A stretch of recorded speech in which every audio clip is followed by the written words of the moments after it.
Assalamu alaikum everyone. Welcome to my class. I am Nusrat Rahman. Right now I am your lecturer because I am going to take a class on how to give a presentation. So, what should I do? Should I take this class in English or Bangla? I think I should take this class in Bangla. Okay. এতক্ষণ ইংলিশে বললাম, এখন বাংলাতেই বলি, কারণ বাংলাতে বলাই সহজ হবে, যেহেতু আমি এখানে কিছু একটা শেখাতে যাচ্ছি। আমি নুসরাত রহমান। রাইট না এই ভিডিওটি যারা দেখছে, এই ক্লাসটি যারা দেখছে, আমি তাদের লেকচারার রাইট নাও, কারণ আমি এখন আপনাদেরকে বা তোমাদেরকে শেখাতে যাচ্ছি কিভাবে প্রেজেন্টেশন দিতে হয়। প্রেজেন্টেশন হচ্ছে ইউনিভার্সিটিতে প্রতিদিন আমাদেরকে হয়তো প্রেজেন্টেশন দিতে হচ্ছে কোনো না কোনো কোর্সে, এবং ইংলিশ ডিপার্টমেন্টে প্রেজেন্টেশনের সংখ্যাটা একটু বেশিই থাকে। গত অনেক দিন ধরেই যারা আমাকে ফেসবুকে রেগুলার ফলো করছে তারা জানেন যে আমি পবিত্র ওমরা করতে গিয়েছিলাম ঈদের পরের দিন। সো ঈদের অনেক আগে থেকেই আমাকে অনেকজন বলছে আমি যেন প্রেজেন্টেশনের উপরে ক্লাস নিই, এবং ওমরা থেকে আসার পরে আমি এত অসুস্থ হয়েছি এবং আমার গলার অবস্থা এখনও খুব একটা ভালো না। আমি ক্লাসটা নিতে পারিনি। I am extremely sorry. এর জন্য আমি ভাবলাম যে ক্লাস নিতে হয়তো বা আমার অনেকটা লেট হয়ে যাবে, এবং যারা চাইছে তাদের সময়ের বা টাইম ম্যানেজমেন্ট করাটা অনেকটা ডিফিকাল্ট হয়ে পড়ছে। এজন্য আমি ভাবলাম সবার সুবিধার্থে আমি একটি ভিডিও করি। ভিডিও আপলোড দিলে ইনশাল্লাহ সবাই উপকৃত হবে। এবং এই ক্লাসে যদি কারো কোনো ধরনের কোশ্চেন বা কোয়ারি থাকে, অবশ্যই সেটা আমাকে কমেন্টে অথবা ইনবক্সে জানাতে পারবেন। লেট হলেও ইনশাল্লাহ আমি প্রত্যেকের ইনবক্স অথবা কমেন্টের অ্যান্সার আমি দিব। খুব ভালো হয় যদি যাদের অনেক বেশি কোয়ারি থাকবে তারা যদি আমাকে ইনবক্সে যোগাযোগ করে। সো ইউনিভার্সিটি অথবা অফিসেও আমরা প্রেজেন্টেশন দিয়ে থাকি। ইউনিভার্সিটিতে এক এক টপিকে আমাদেরকে প্রেজেন্টেশন দিতে হয় প্রত্যেকটি ডিপার্টমেন্টে, আর অফিসে হচ্ছে বিভিন্ন কাজ অনুযায়ী বা অথবা ক্লায়েন্ট ডিল করার সময়ও আমাদেরকে প্রেজেন্টেশন দিতে হয়, কিন্তু আমরা অনেকেই জানি না প্রেজেন্টেশনটা কিভাবে দিতে হয়, যার কারণে আমরা ইউনিভার্সিটিতে নাম্বারই পাই না প্রেজেন্টেশনে। আবার অফিসেও আমাদের প্রমোশন হয় না। আমি অফিসের ব্যাপারে নাই যাই, কারণ আমি এখনও অফিসের কখনো প্রেজেন্টেশন দেইনি বা ওই দিকেই আমি যাই নাই। সো আমি যেটা পারবো এখন, আমি ইউনিভার্সিটিতে কীভাবে প্রেজেন্টেশনটা দিতে হয় আমি ইনশাল্লাহ সেটা বলতে পারবো। সো আমি আমার 100% ট্রাই করবো, ইনশাল্লাহ তোমরা উপকৃত হবে। আমি আবারও বলছি, যদি কারো কোনো ধরনের কোশ্চেন অথবা কোয়ারি থেকে থাকে আমাকে ইনবক্সে যোগাযোগ করতে পারবেন অথবা কমেন্টেও জানাতে পারবেন। So let's get started. ফার্স্টেই হচ্ছে be confident through presentation, engaging body language and control delivery to manage anxiety. ফার্স্টেই হচ্ছে কনফিডেন্ট থাকতে হবে। যদি আমরা কনফিডেন্টে না থাকি তাহলে কিন্তু আমরা কোনো কাজ করতে পারবো না, সেটা প্রেজেন্টেশন হোক অথবা অন্য কিছু। ইউনিভার্সিটিতে যখন আমরা প্রেজেন্টেশন দিতে যাই তখন কিন্তু আমাদের লেকচারাররা যারা থাকেন তারা মূলত দেখেন আমি বিষয়টিকে কিভাবে প্রেজেন্ট করছি, কোন বিষয় নিয়ে কথা বলছি এটা না, কিভাবে বিষয়টাকে প্রেজেন্ট করছি, আমার বডি ল্যাঙ্গুয়েজ কীরকম, আমার মধ্যে কোনো এনজাইটি কাজ করছে কি না, আমি কিভাবে কথা বলছি, আমি কি ফ্লুয়েন্টলি কথা বলতে পারছি কি না, আমি কি নার্ভাস কি না। মূলত লেকচারাররা এই বিষয়গুলোই দেখে থাকেন। সো অবশ্যই ফার্স্ট অ্যান্ড ফরমোস্ট হচ্ছে আমাদেরকে কনফিডেন্ট থাকতে হবে। যে টপিকে আমরা প্রেজেন্টেশনটা দিব অনেক আগে থেকে সে টপিকে আমাদেরকে প্রিপেয়ার করতে হবে। সেই টপিক নিয়ে আমি কি বলবো, কিভাবে বলবো, সমস্ত কিছু প্রিপেয়ার করে রাখতে হবে। এনগেজিং বডি ল্যাঙ্গুয়েজ কি? আচ্ছা, ফার্স্টে আমি বলে রাখি, অবশ্যই প্রেজেন্টেশনটি দিবে ইংলিশে, বাংলাতে না। পুরো প্রেজেন্টেশনটি দিতে হবে ইংলিশে অবশ্যই, বাংলা এখানে ব্যবহার করা যাবে না।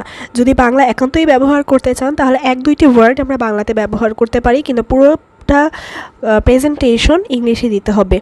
কারণ কিছু বিষয় থাকে যেগুলো ম্যান্ডেটরি, কিছু ব্যাপার থাকে, যেমন প্রেজেন্টেশনের ম্যান্ডেটরি হচ্ছে ইংলিশে বলতে হবে। ইংলিশ যদি না বলেন তাহলে কিন্তু আপনাকে প্রেজেন্টেশনের শুরুতেই লেকচারার আটকে দিবে। সো অবশ্যই ইংলিশে ফ্লুয়েন্ট হতে হবে। এবং যখন আমি কোনো একটা প্রেজেন্টেশন আমি প্রিপেয়ার করব, পাওয়ার পয়েন্ট স্লাইড বানাবো, অথবা যখন আমি আমার স্ক্রিপ্টটাকে রেডি করব, তখন অবশ্যই আমি ইংলিশে সেই স্ক্রিপ্টটা রেডি করব এবং বারবার প্র্যাকটিস করব, যাতে করে আমার ইংলিশটা ফ্লুয়েন্ট হয়। বডি ল্যাঙ্গুয়েজ বলতে কী বোঝায়? বডি ল্যাঙ্গুয়েজ বলতে বোঝায় যে আমার কথোপকথনের স্টাইল, আমার দাঁড়িয়ে থাকা বা আমি কীভাবে হাত নাড়াচ্ছি, এই সমস্ত কিছুকে বডি ল্যাঙ্গুয়েজ বলে। আমরা যখন নার্ভাস থাকি, আমরা যখন প্রিপেয়ার থাকি না, তখন কিন্তু আমাদের বডি ল্যাঙ্গুয়েজ দেখলে আমরা একটু আমতা আমতা করি, আমরা একটু নার্ভাস থাকি, সেটা বডি ল্যাঙ্গুয়েজের মধ্যে ফুটে ওঠে।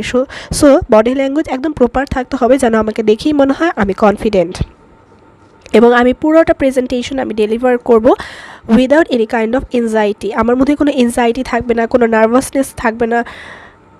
ইন এ ওয়ার্ড বা এক কথায় আমি ফুললি কনফিডেন্ট থাকবো। কনফিডেন্টের সাথে আমি পুরো প্রেজেন্টেশনটাকে আমি ডেলিভার করব। নেক্সট হচ্ছে প্রিপেয়ার পাওয়ার পয়েন্ট স্লাইড। আমি যে ব্যাপারে বা যে টপিকে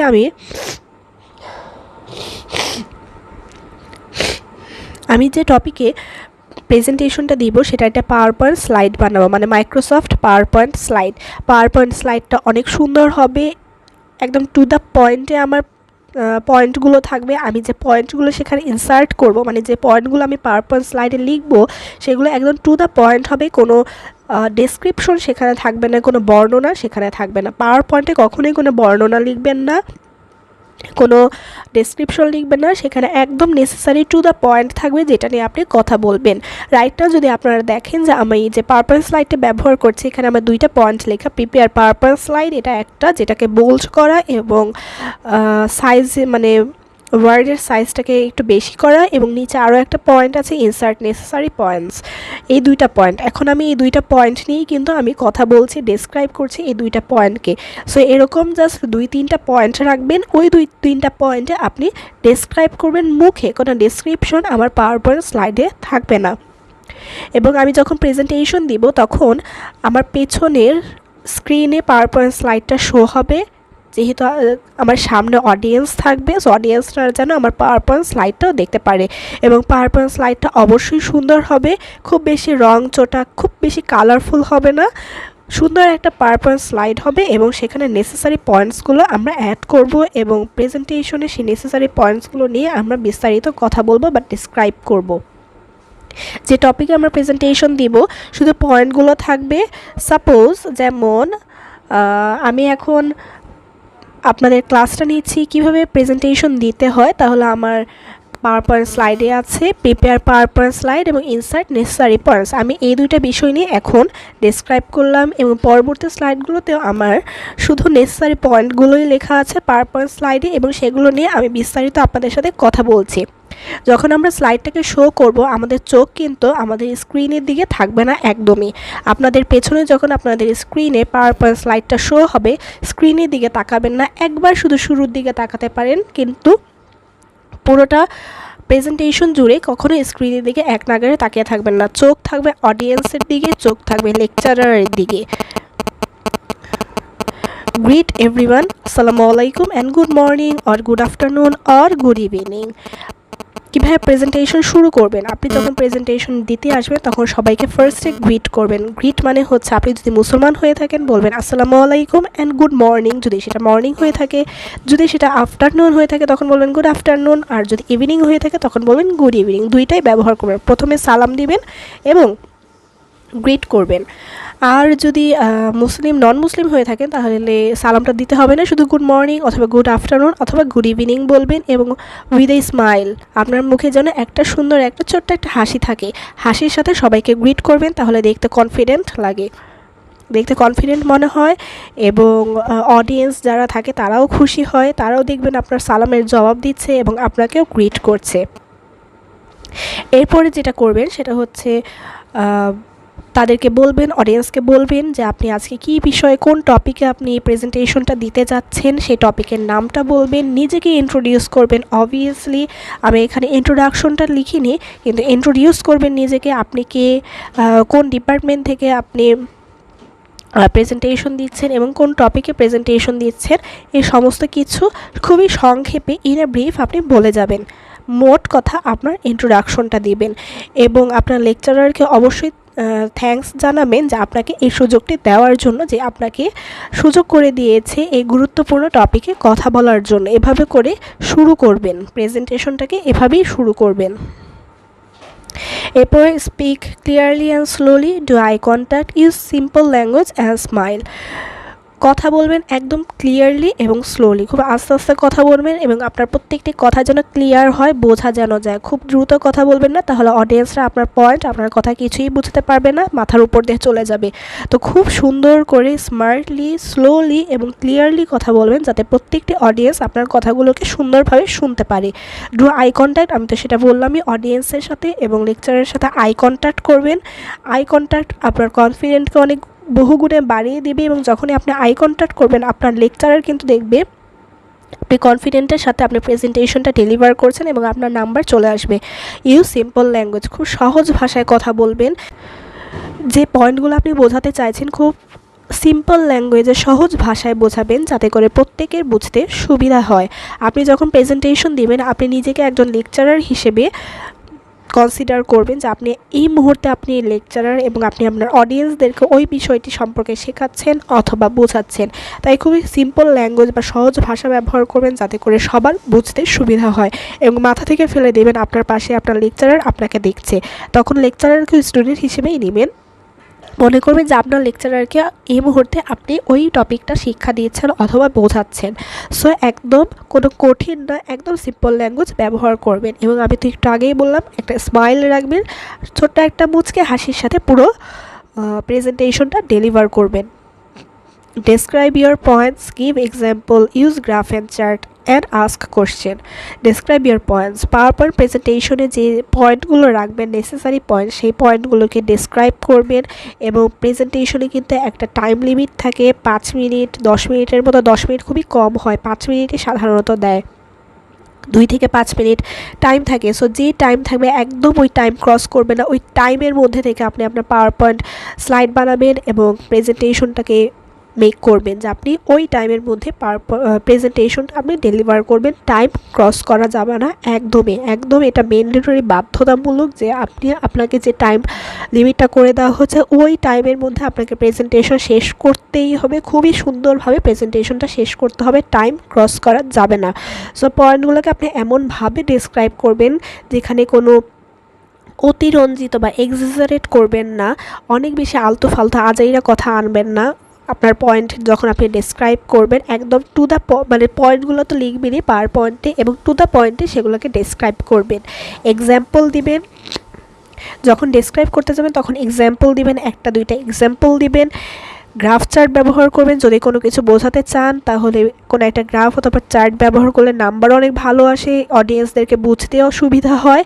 এবং কোনো একটা কোশ্চেন করবেন, এটা সবসময় নেসেসারি না কোশ্চেন করা। যেমন সাপোজ আপনি এনভায়রনমেন্ট পলিউশন নিয়ে, আপনি পরিবেশ দূষণ নিয়ে আপনি একটা প্রেজেন্টেশন দিচ্ছেন, কথা বলতে বলতে আপনি অডিয়েন্সদেরকে জিজ্ঞেস করতে পারেন প্লাস্টিক কেন পরিবেশ দূষণ করে। আমি বাংলাতেই বলছি আপনাদের বোঝার জন্য। আপনার প্রেজেন্টেশন দেবেন ইংলিশে, so each and every words should be in English, ইংলিশে প্রত্যেকটি কথা হতে হবে। সো আপনারা আপনাদের অডিয়েন্সদেরকে জিজ্ঞেস করবেন প্লাস্টিক কেন পরিবেশ দূষণ করে। এবং এই যে কোশ্চেন করলেন, যদি কেউ অ্যান্সার দেয় সেই অ্যান্সারটাকে শুনবেন, এবং আপনার যদি মনে হয় যে সে ঠিক অ্যান্সার দিয়েছে তখন তাকে বলবেন যে ইয়েস ইউ আর রাইট। এবং ওই যে কোশ্চেনটি আপনি করলেন যে প্লাস্টিক কেন পরিবেশকে দূষণ করে, তখন আপনি সেটা নিয়ে কথা বলবেন বা ডেসক্রাইব করবেন। আর যদি কেউ কোনো অ্যান্সারই না দেয় তারপরে আপনি সেটার কোশ্চেনের অ্যান্সারটা করবেন। আপনি মূলত কোশ্চেন করবেন আপনি অ্যান্সার দেওয়ার জন্য। যদি কেউ কোশ্চেনের অ্যান্সারটা দিয়ে থাকে তার অ্যান্সারটি শুনবেন এবং তার অ্যান্সার অনুযায়ী আপনার অ্যান্সার করবেন। Don't look at the script again and again. Speak based on the main points of the PowerPoint slides. Don't give the presentation by reading directly from the slides. বারবার স্ক্রিপ্ট তো মূলত হাতে থাকবেই না, হাতে কোনো স্ক্রিপ্ট রাখবেন না। আপনি যে বিষয়ে প্রেজেন্টেশন দিচ্ছেন আপনার জাস্ট একটা পাওয়ারপয়েন্ট স্লাইড লাগবে, এবং স্লাইডের দিকে আপনি বারবার তাকাবেন না। একবারই তাকাতে পারেন যখন আপনি স্লাইডগুলো চেঞ্জ করবেন, স্ক্রিপ্টের দিকে একদমই তাকাবেন না। দেখে দেখে তো কোনো দিন প্রেজেন্টেশন দিবেন না, দেখে দেখে প্রেজেন্টেশন দিলেই আপনার নাম্বার একদম শূন্যের কোঠায় নেমে আসবে। সো যখন আপনি প্রেজেন্টেশনটাকে প্রিপেয়ার করবেন 100 বার 1000 বার আপনি বাসায় চেষ্টা করবেন, আয়নার সামনে দাঁড়িয়ে চেষ্টা করবেন, আপনি ভিডিও করবেন নিজের ভিডিও, যাতে করে আপনার স্ক্রিপ্ট মেমোরাইজ হয়, মেমোরাইজ করতে পারেন, স্ক্রিপ্ট যেন একদম মনে থাকে। দেখে দেখে তো জীবনে কোনোদিন প্রেজেন্টেশন দিবেন না। Don't give the presentation by reading directly from the slides. এবং স্লাইডে আপনি যে পয়েন্টটা দিবেন শুধু ওই পয়েন্টটা মুখে বলবেন। যদি পয়েন্টের একটা লাইন যদি আপনি ডেসক্রাইব করেন, এটা এক লাইন আপনি ডেসক্রিপশন হিসেবে স্লাইডে লিখতে পারেন, কিন্তু আপনি হুবহু সেই লাইন আপনি আপনার মুখে বলবেন না, বা ওই লাইন অনুযায়ী আপনি ডেসক্রাইব করবেন না। আপনি যখন ডেসক্রাইব করবেন প্রেজেন্টেশনে, সেটা হবে একদম আপনার মনের কথাগুলো, অথবা একদম ডেসক্রাইব যেভাবে করে সেই ডেসক্রিপশনটা থাকবে। স্লাইডের কোনো কিছু বারবার উচ্চারণ করবেন না। End your presentation nicely with a greeting like Jazakallahu khairan or thank you for listening attentively. If you have any questions, please feel free to ask. এরপর যখন আপনি পুরো প্রেজেন্টেশনটা শেষ করবেন, শেষটা যেন সুন্দর হয়, কারণ বলা আছে শেষ ভালো যার সব ভালো তার। তো অবশ্যই সুন্দরভাবে শেষ করবেন। যারা মুসলিম আছেন তারা বলবেন জাজাকাল্লাহু খয়রন or thank you for listening attentively. জাজাকাল্লাহু খয়রন অর থ্যাংক ইউ এটা বলবেন, কারণ শুধু যদি আপনি বলেন জাজাকাল্লাহু খয়রন ফর লিসেনিং অ্যাটেন্টিভলি, কারণ সবাই কিন্তু জাজাকাল্লাহু খয়রনের মানেটা জানে না, সো এটার কারণে নাম্বারটা অনেকাংশে কমে যেতে পারে। এই জন্য বলবেন জাজাকাল্লাহু খয়রান or thank you for listening to me. আর যারা নন মুসলিম আছে তারা জাজাকাল্লাহু খয়রান বলাটা স্কিপ করে যাবেন, আপনারা বলবেন thank you for listening attentively. If you have any questions please feel free to ask. এটা বলবেন এবং মানুষের অডিয়েন্সের কোশ্চেনের জন্য অপেক্ষা করবেন। এবং কেউ যদি কোশ্চেন করেই ফেলে তখন কিন্তু একদম নার্ভাস হবেন না, কারণ আপনি পুরোটা প্রেজেন্টেশন আপনি প্রিপেয়ার করে এসেছেন। সো আপনার অডিয়েন্সের কোশ্চেনগুলো কিন্তু প্রেজেন্টেশন রিলেটেডই হবে। সো যদি আপনার মনে একান্তই উত্তরগুলো না আসে, আপনি খুব নাইসলি স্মার্টলি সেটাকে হ্যান্ডেল করবেন, বলবেন না আমি এটা জানি না, আমি এটা পারি না। আপনার মনে তখন যেটাই আসে সেটাই আপনি খুব সুন্দরভাবে স্মার্টলি হ্যান্ডেল করবেন, স্মার্টলি আপনি সে প্রেজেন্টেশনটাকে ডেলিভার করবেন। আমি বারবার বলছি, লেকচারাররা কিন্তু ভাইভা এবং প্রেজেন্টেশনের সময় এটা দেখে না আপনি কোন বিষয়ে প্রেজেন্টেশন দিচ্ছেন, বরং দেখে আপনি কিভাবে প্রেজেন্টেশন দিচ্ছেন, আপনি কি এনাফ স্মার্ট কিনা, এনাফ ওয়েল ড্রেসড কিনা। আমি এখানে একটি পয়েন্ট লিখিনি, খুবই গুরুত্বপূর্ণ একটি পয়েন্ট, সেটা হবে ওয়েল ড্রেসড। ওয়েল ড্রেসড মানে হচ্ছে একদম ফর্মাল ড্রেসে থাকবেন, কোনো ট্রেডিশনাল ড্রেসে থাকবেন না, একদম ফর্মাল ড্রেসে থাকবেন। ছেলেরা অবশ্যই স্যুট টাই পরবেন, পাঞ্জাবি পরে না ছেলেরা সাধারণত প্রেজেন্টেশনে, সো স্কিপ করাটাই বেটার। স্যুটটাই সুন্দরভাবে পরে যাবেন, হেয়ার যেন একদম মানে কি বলবো প্রপারভাবে থাকে, ম্যানেজ করা থাকে, চুল যেন একদম এলোমেলো না থাকে। এরপরে হচ্ছে মেয়েরা যেটা করবেন, মেয়েরা শাড়ি পরবেন, সুন্দরভাবে শাড়ি পরবেন, চুল ছাড়া অবশ্যই থাকবে না, চুলটাকে সুন্দরভাবে বেঁধে নেবেন। যারা হিজাব পরেন তারা হিজাব পরবেন সুন্দরভাবে, কোনো ধরনের কি বলো ওটাকে গর্জিয়াস কোনো আউটফিট পরবেন না। শাড়িটা যেন কোনো বিয়েবাড়ির শাড়ি না হয়, কোনো উৎসবের শাড়ি যেন না হয়, সুতি শাড়ি হবে, সুন্দর একটা শাড়ি হবে, সুন্দর একটা কালার হবে যেটা দেখলে মনটা ভালো হয়ে যায়। এবং যারা হিজাব পরেন তারা সুন্দরভাবে নর্মালভাবে হিজাব পরবেন, কোনো বিয়েবাড়িতে অ্যাটেন্ড করার মতো করে হিজাব শাড়ি পরবেন না, অতিরিক্ত কোনো জুয়েলারি পরবেন না, হাতে জাস্ট একটা ঘড়ি হয়তো থাকলেও থাকতে পারে। সো এইভাবে করে আপনারা ওয়েল ড্রেসডভাবে যাবেন, আপনাকে দেখে যেন ফানি না লাগে, অথবা যেন মনে না হয় আপনি কোনো পহেলা বৈশাখে, কোনো উৎসবে অথবা কোনো বিয়েবাড়িতে অ্যাটেন্ড করছেন। Respond two questions in a smart and confident way, এটা তো আমি বললামই, যারা কোশ্চেন করবে আপনার প্রেজেন্টেশন রিলেটেডই কোশ্চেন করবে ইনশাল্লাহ, সো সেটাকে স্মার্ট অ্যান্ড কনফিডেন্টলি হ্যান্ডেল করবেন। যদি অ্যান্সার জানা না থাকে সেটাকে মুখের উপরে বলবেন না যে আমি জানি না, সেটাকে কনফিডেন্টলি হ্যান্ডেল করবেন। সো এই ছিল আমার আজকে পুরোটা ক্লাস, এবং লাস্টে আবার আপনার লেকচারারকে থ্যাংক ইউ জানাবেন যে সে আপনাকে সুযোগ করে দিয়েছে এই টপিকে আপনাকে কথা বলার জন্য। এবং অবশ্যই টাইম ম্যানেজমেন্ট করবেন, 2 থেকে 5 মিনিট যে সময়টাকে আপনাকে লিমিট করে দেয় যে এই 5 মিনিটের মধ্যে আপনাকে প্রেজেন্টেশন শেষ করতে হবে, অবশ্যই 5 মিনিটের মধ্যে প্রেজেন্টেশন শেষ করবেন, 5 মিনিট ওভার করবেন না, বাসায় বারবার প্র্যাকটিস করবেন। সো এই ছিল আমার আজকের ক্লাস। কারো যদি কোনো ধরনের কোশ্চেন অথবা কোয়ারি থেকে থাকে অবশ্যই কমেন্টে অথবা ইনবক্সে জানাবেন। সাবস্ক্রাইব মাই ইউটিউব চ্যানেল, আমি এখানে আমার ইউটিউবের চ্যানেলের লিঙ্কটা দিয়ে দিয়েছি, সেটাতে সাবস্ক্রাইব করবেন। ফলো মি অন ফেসবুক, এই যে ফেসবুকে যেখানে ভিডিওটি দেখতে পাচ্ছেন এই ফেসবুক লাইক অ্যান্ড ফলো করবেন, যাতে করে আরও অনেক ভিডিও, অনেক কন্টেন্ট আপনারা পেতে পারেন। সো আল্লাহ হাফেজ, সবাই ভালো থাকবেন, সুস্থ থাকবেন, আমার জন্য দোয়া করবেন, এবং আপনাদের সবার জন্য অনেক অনেক দোয়া এবং শুভেচ্ছা। আল্লাহ হাফেজ।